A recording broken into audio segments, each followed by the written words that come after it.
Hello, everyone, and welcome to the Bulldog Show. I'm Darrell Allen, along with Thomasville High School head football coach Jonathan DeLay, and the Dogs, the 42-23 winners last week over Tift County. And Coach, last week we talked a lot about finishing, taking advantage of opportunities, and Friday night we were able to do that. Yeah, we were able to finish Friday night.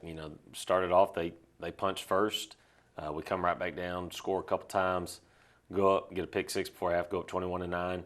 And then, the second half is a little bit back and forth there. We threw that pick six in the fourth quarter. We were up 28-23.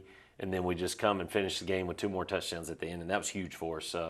You never want to throw, you never want to turn the ball over, you never want to turn it over for points for the other team. But if I'd be lying if I wasn't sitting here telling you we needed that. We needed that understanding that we can make a mistake and still come and finish after that mistake. So, real proud of the kids and what they did to go 1-0. It's a great jump start going into region play. All right, Coach, several Dogs obviously with good nights Friday night. We'll just to mention a few of them. Cam Hill, 9 of 16, 187 yards and 3 touchdowns. 3 of those passes went to Cole Shaw for 109 yards and 2 touchdowns. Great night for Cole. Yeah, Cole had a great night. Cam had a great night. And they stacked the box on us. They said, look, you're not going to run the football. And we ran it okay, and we ran it at times when we needed to. But they said, you got to throw it to beat us, and we threw 4 touchdowns. So I think that was we kind of checked that box right there. And Joe, we'll get to see Jay throw a touchdown pass a little later in the film to Levante, so a big play there for the Dogs. Yeah, Jay played well on both sides of the ball, and he ran the ball. Jay ran the ball. He threw a touchdown, and he caught a touchdown. He was a rushing touchdown away from the trifecta there. All right, Coach, and Keyshawn Jordan, every time I looked up, Keyshawn was in the backfield. Yep. I mean, big night for him. Statistically, it wasn't big where he had a huge bunch of tackles and sacks, but every time he looked up, he was on top of the quarterback. Oh, yeah, he's affecting the passer, affecting, plays in the backfield. And it felt to me a little more like last year, like watching last year where, our defensive line, especially off the edge, was in the backfield. And we still got things that we're going to fix and correct, but we're moving in the right direction. And, of course, Coach, the sophomore Joe Douglas, Joe had 6 tackles on the night, but the big play for him was the interception at midfield. Returns it all the way for a touchdown, and, boy, he got down that field. Yeah, Joe, he's just 10th grader, and he read that screen well and jumped underneath it, and then I'm sure that he was probably hollering all the way to the end zone. That's just kind of the guy he is. He's a high-energy guy. Proud of him. He works hard. And then, when you think about it, it was kind of a whole team effort because we're back there getting pressure. Quarterback has to throw it off his back foot, and Joe's able to undercut it and go. Ra was leading him in the end zone there. I was worried Ra might trip him up, but he didn't. 3 fumble recoveries. Jay with a fumble recovery, Carlos Smith, Caleb Humbert. I mean, again, we talked about the need to get turnovers. Yeah. We did that Friday night. Yeah, we took it away from them 4 times, and twice we took it away from them inside the 10-yard line. We had 2 goal line stands. The first one was unreal. They got the ball on the 1-yard line and had it was either 3 or 4 cracks at it, and we keep them out. That's huge.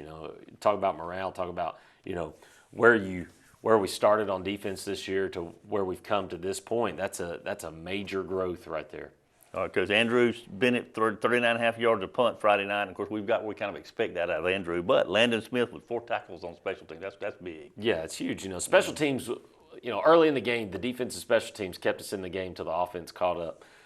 And special teams, it's kind of been a struggle for us the first 4 ball games. We got better against Bainbridge, but I thought we played real well in the kicking game. We really worked protection in the punt game. We had one blocked against Bainbridge. And I thought they protected Andrew well. He looked comfortable back there, and he was booming that thing. They muffed one. He got one off that went, 50-something yards. I believe it was 55. And then Landon getting down there on kickoffs. I thought that was the best effort we've put forth on kickoff team as far as flying down the field. We got to fix some things in our lanes, but you talking about just going down with relentless abandon. That was big for us. Because we talked about last week, be aware of Tift County. They have players, and they played a really difficult schedule, and they came out Friday night. That was exactly right. They had some dudes. Yeah, we knew we were going to get their best shot. They'd play, Coffee, Dutchtown, Colquitt, and it was tough sledding. And second play of the game, they hit us for a touchdown, and then we have to punt it back. They muff it. We're able to go score. We get another score there. Go up 14-7. And I'll say this about the defense. Defense really gave up 7 points. Offensively, we had a safety, we had a pick six, and then We had a turnover on the first play of the second half, and they got the ball inside the 5. So, when you look at how the defense played, I mean, they played huge. We got to shore up those ball security issues offensively, and it's a major blowout. But to go back to what I said earlier, we needed some of those things to happen so that we understand the importance of ball security and the importance of that we can go and finish games. All right, Coach. Well, let's jump into the highlights. And first of all, I want to say their facility really fantastic. That was the first time I've been over to the stadium, and it's very nice. Right here, you see it right there on that play. A lot of laundry on the field Friday night. And some of the film here, we got some glitches here, just some things that technology we're dealing with. But defense, you can see right there those 2 plays, getting after it, getting in the backfield. This was the second punt of the night. All right, guys calling fair catch. We got a bunch of guys around the ball. He muffs it. We recover it. And we're down 7-0 right here. We go a little RPO right there. Cam knows he could have probably pulled that one out and thrown it. We go back to our cat personnel, Jay, with a big run right here. And we had a little play off of cat where we snuck Levante in there and wheeled him out of the backfield. And we wanted to run it right after the cat play, and we did. And Jay, he dropped it in the bucket right there. I mean, that's just a great throw. Big, exciting play. That gets us tied up. Colby Hall kicked great all night. Even the extra point, we had to back up and kick. He boomed that. And then here we are on kickoff. You can see Landon Smith. He's the first one down there. Nobody's touched him yet. Doesn't make the play initially right there, but he makes the runner bounce, and then he comes and makes the play right in behind it there. And defensively, you can see we get a bunch of red hats to the football all over the place. Good ball, get off there. Jeremiah Humbert affects the throw right there.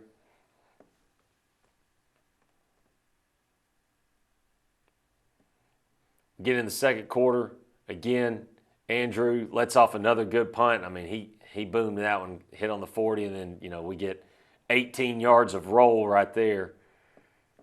Thought we might have got another muff, but didn't happen that way. You can just see, a lot different in our demeanor and our aggressiveness and how we're getting after it on defense, and that just comes from a bunch of game experience. You got a bunch of guys now, they've played in 5 football games on a Friday night. You just can't replicate that in practice. You got to practice the fundamentals, but they need the game experience. Short punt right there. Get moving on this drive. Had a little, Cam thought he needed to pull it. Then at the last second, want to give it. Then right here, Levante makes a great play in the backfield, kind of sparks the drive right here, gets a big run after making the first guy miss. We hit Cole on the screen. This one gets called back because we got too many guys in the backfield. We weren't aligned correctly, but we go right back to Cole on the next play. Throw him the RPO, and Cam fits it right in between those 2 defenders. Cole splits them, and we got a touchdown. That's a big play right there to put us up 14-7. And again, Colby, he was 6 for 6 on the night. Another kickoff. Plenty of opportunities. We had 8 opportunities because we had the one safety. Kicks it right on the sideline right there. We get out of our lanes a little bit. He tries to bring it back to the field, and nothing. I mean, it's a 1 yard, if at most, return right there. Then right here, we get our goal line stand. That was first down right there from the 3, second down from the 1. We keep him out. Now it's inside the 1. Third down, inside the 1. Keep him out again. And then on fourth down, ball security issue. Joe's right there to make the play, even if they do get the handoff. And we've got the ball, and you can see how big that is for us. I mean, that's huge, huge. And then, right here, backside, we didn't do a very good job back there, and we've got a safety. And now we've got to go and make some plays because we had to kick off from the 20. All right, they get the ball returned around midfield. The score's 21-9, and it's one of those times where, hey, you got to go make a play, and Joe does right there. He reads the screen, makes the play. Nobody between him and the end zone except for Ra-Ra, and we get the touchdown right there.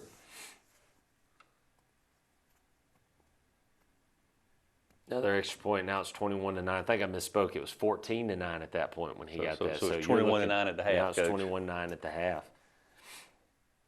We fumbled on the first play of the second half. I don't think it was a fumble. Leland looked like he was down, but they said it was a fumble, so therefore it must be.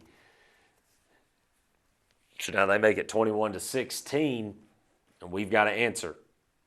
First play, we try to go back to our RPO, and it's close. I mean, I thought that was a decent throw by Cam, and it's just a hair away. But then, play we put in this week, really we put it in for Jay. We got Cole running an out, Jay running an over, and they took Jay and Cole, so we hit Nigel.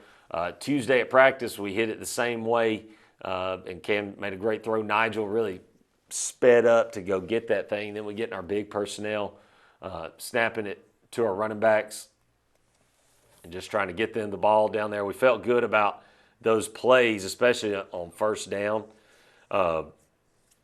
Again, we got our 12 personnel in the game. Right here, it looks like we scored a touchdown. They had a penalty on them. So it gets brought back. We had a penalty, gets brought back a little more, and we hit Jay for a touchdown. That's a play we've been working since the summer. Cam made a really good throw over the defender. He had to float it a little bit so that the guy doesn't knock it down coming off the edge. Then here we go again. Got another kickoff, trying to kick it on the ground to keep it away from him.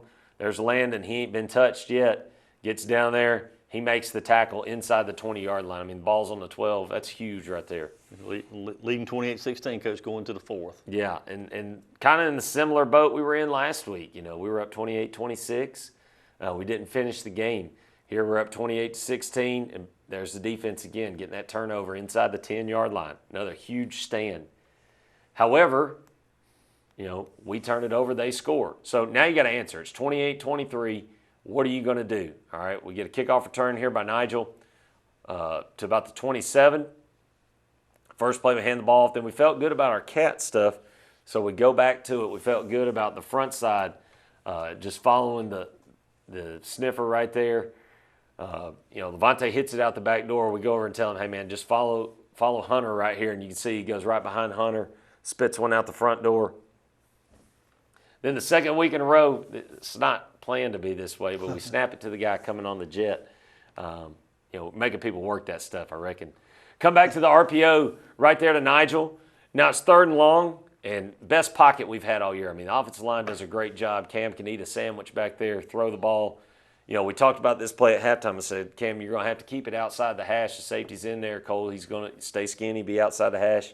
And, when I saw it pre-snap and I saw the guy walked up on Cole, I was like, man, we got a chance right here because there's no safety help over the top. Got a great pocket. Cam threw a great ball. And now that was a great answer. It's 35-23. Ant makes a great play right here. Twin got held inside or it doesn't even get out there. But then here we go, defense. We weather the shot on first down right there. And then 2nd, 3rd, and 4th down right here, we just get after them and get the ball back for the offense. We're getting after the quarterback, making him get off his spot, making him uncomfortable. And this is huge because we know they got to throw the ball right here. All right, it's 4th down. Everybody stays deep. There's nowhere to throw it. Now we got the ball back. We're trying to milk the clock, run our 4-minute offense. Usually you don't throw it in this situation, but felt like, everybody's in the box. Let's take that one-on-one shot right here to Nigel, and he just goes and takes it from the kid. Great play. Oh, it was an unreal play. And then, takes us 2 right here to get in. But this is really where we punch the game away right here to make it 42-23. Defense comes back, gets another takeaway, and we're able to run the best play in football, in my opinion, victory, and put our knee on the ground and end the game. Right there is Jeremiah with the sack, gets the fumble. We've got the ball. Finally, we're able to run this year. It took us 5 games, but finally able to run victory to end the game. All right, so Dogs, 42-23 winners last Friday night up in Tift County. Now, Coach, this week, I won't call it off week, I promise. It's an open week. That's right. Open week, so there's a big difference. Yeah, it's an open week, and it's a week for us to do certain things. We have certain goals this week. One, we want to grow closer together. We got to heal up. We got to fix mistakes, build on our successes from last week, and then we got to build depth. This is a great week at practice for some of those guys that we need to really see, hey, look, can you help us make this playoff run? Are you going to be able to build some depth? Because, you got certain guys that what they can do. You've seen it. You've seen them play on Friday nights 2, 3, 4 years. You got other guys that, this is really that last week going in that region push that, hey, look, we gotta see what you can do so that we know where our depth is. And it's an open week today. We're going to focus on Thomasville. and really have almost a spring practice type deal where we're competing ones-on-ones. Tomorrow is going to be more of a we're going to take a look at our next opponent and do some scout team work, and then Thursday morning before school we're going to scrimmage. So it'll be another Thomasville ones-on-ones, and that's another good time for our young guys to get involved. One of the things we're going to focus on this week is special teams. So when our older guys are doing special teams, we're actually going to have our JV special teams rep against them so that they're getting a good look. They're getting personnel and all that stuff because it's important for our developmental stage. Making sure that even on Thursday we're crisp on those special teams. Coach, you got the open week this week, so you got 2 weeks basically in between games. Important thing is there to get better each day. Yeah, and that's what we've had to do these first 5 games is get better each week. And I felt like, if you look back to Cairo, from Cairo to Bainbridge, we got better, and from Bainbridge to Tift, we obviously got better. There's still a lot of things out there that we need to work on, and you want to work on those coming off a win rather than a loss. But going into this week, the big goal last week was to get that win, to have that good taste in your mouth going into that open week, because it's about from here on out, every single game matters. Right. They all matter. Those first 5, they matter for, you want to win all 5 of them, obviously, because anytime you play, you want to win. But they have no bearing on, do you host playoff games? Do you win your region? Do you do any of that? The games from here on out, starting next Friday night, 1-0 in those is huge, because every 1-0 you pile up in the region, that's another opportunity to host playoff games. And when you talk about, playing in the playoffs, and we've talked about it on here before, just in the years that I've been at Thomasville, we've played so many home playoff games, and our record in home playoff games is pretty good. And that's because of the familiarity of your place, the crowd, and how they get into it. It's a pretty hostile place to play when you come in here from somewhere else. So we want to play as many games in Veterans Memorial Stadium as we can. It's kind of funny, Coach, when we go places to other teams' stadium, when you're talking with those folks around there, and they tell you how much they don't like coming to Thomasville because of how tough a place it is to play. It is. It's not. It's you got the folks right on top of you, and we got people. We've got Thomasville people that sit on both sides of the field because that's tradition, and that's what we do. And then down in that end zone on Jackson Street, I'd hate to be an opponent down there, because it gets a little rough down there, and I like it. I mean, that's what you want. You want that 12th man atmosphere, and the kids feed off of it. I think that's what makes us special as far as a home field advantage, and it's just fun to be a part of. So from here on out, our goal is to make sure that we have that opportunity come November. All right, Coach, no game this Friday night, but that does not mean you and I won't be here next week. We will be, and a special week is you're going to bring some players in. We're going to get a chance to see them without their helmets and meet them and talk to them a little bit and find out kind of who they are, what their goals are, and it's always a week that I look forward to. Yeah, put some names to some faces and jersey numbers. It's always fun. I enjoy it too, because I get to watch them and then, get to critique them a little bit about their TV presence. All right, so that'll be next week now here on the Bulldog Show, and Coach and I are looking forward to that, and hope you'll be with us again next week.